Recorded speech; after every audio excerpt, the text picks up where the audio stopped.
کے بارے میں محسن انسانیت حضور اکرم صلی اللہ علیہ وسلم نے ارشاد فرمایا، جس نے قرآن مقدس کو پڑھا ان میں سب سے بہتر شخص وہ ہے جو قرآن کو سیکھے اور لوگوں کو سکھائے۔ دوستو، قرآن پاک رب ذوالجلال کی طرف سے عطا کردہ وہ عظیم تحفہ ہے جس نے 23 برس کے قلیل مدت میں انقلاب برپا کر دیا۔ بڑے سے بڑے فصحا، علماء، ادبا اور شعراء حیران و ششدر رہ گئے، جس کی آیتوں کو سن کر بدل دل موم ہو گئے۔ دوستو، یہی وہ قرآن ہے جس نے رسولوں کی رسالت کو اعجاز بخشا، یہی وہ قرآن ہے جس نے پسماندہ قلوب کو تعزیت بخشی۔ ہاں بھائی، یہی وہ قرآن ہے جس کی برکت سے عزت اور افواج میں شامیاں نکل گئے، یہی وہ قرآن ہے جس کی بدولت محبوب حقیقی کی رضا نصیب ہوئی تھی، یہی وہ قرآن ہے جو سچائی اور امانت داری کا درس دیتا ہے، یہی وہ قرآن ہے جس کی ندی پیش کرنے سے ساری دنیا جو قاصد لگی،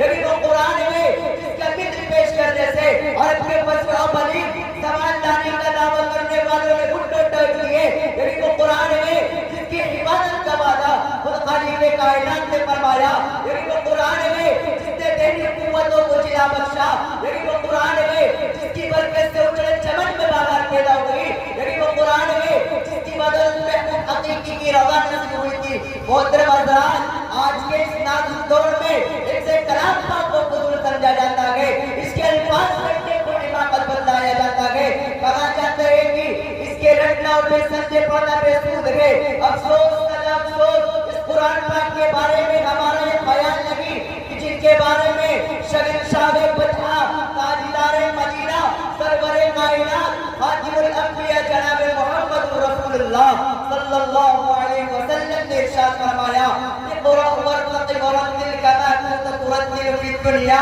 فإن منزلك عند آخر آية تقرأها۔ قیامت کے دن حافظ قرآن سے کہا جائے گا، حفاظ اقرآن سے کہا جائے گا، قرآن مقدس کو تو پڑھتا جا، قرآن کریم کو تو پڑھتا جا، قرآن مجید کو تو پڑھتا جا اور جنت کے درجوں پر چڑھتا جا اور ٹہر ٹہر کے پڑھ، جیسا کہ تو دنیا میں ٹہر ٹہر کے پڑھا کرتا تھا، بس تیرا مقام کو ٹھکانا وہیں جگہ آخری آیت پر پہنچے۔ دوستو، قرآن دنیا کے سب سے بڑی دولت ہے، یہ زمین و آسمان، چاند و سورج ستارے، کوئی اس نعمت کا مقابلہ کر نہیں سکتا، اور نہ وہ جبکہ اس کے اتارنے والا امین، جس کے ذریعے کا اترا ہے وہ بھی امین، جس مقام پر نازل ہوا وہ بھی امین، اور جس مہینے میں نازل ہوا وہ تمام مہینوں سے افضل، اور جس رات میں نازل ہوا وہ 1000 مہینوں سے بہتر ہے۔ دوستو، اللہ کے مقدس کلام، حدیث پاک پاتے فضل کلام اللہ علی سائر کلام فضل اللہ علی خلقہ، اللہ کے کلام کو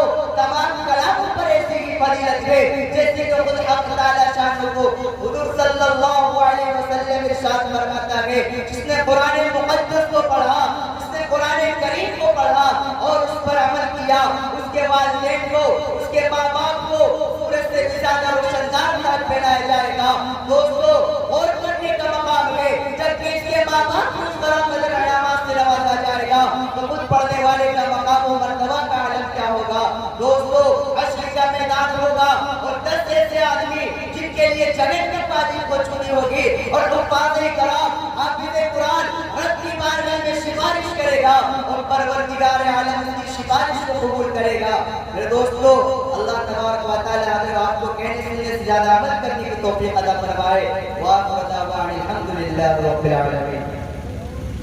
ماشاءاللہ، بڑے خوبصورت انداز میں فضیلت قرآن پر تقریر ہو رہی تھی، بڑی قیمتی باتیں ہو رہی تھی، آپ نے سماعت فرمائی۔ اللہ پاک ہم سب کو قرآن مقدس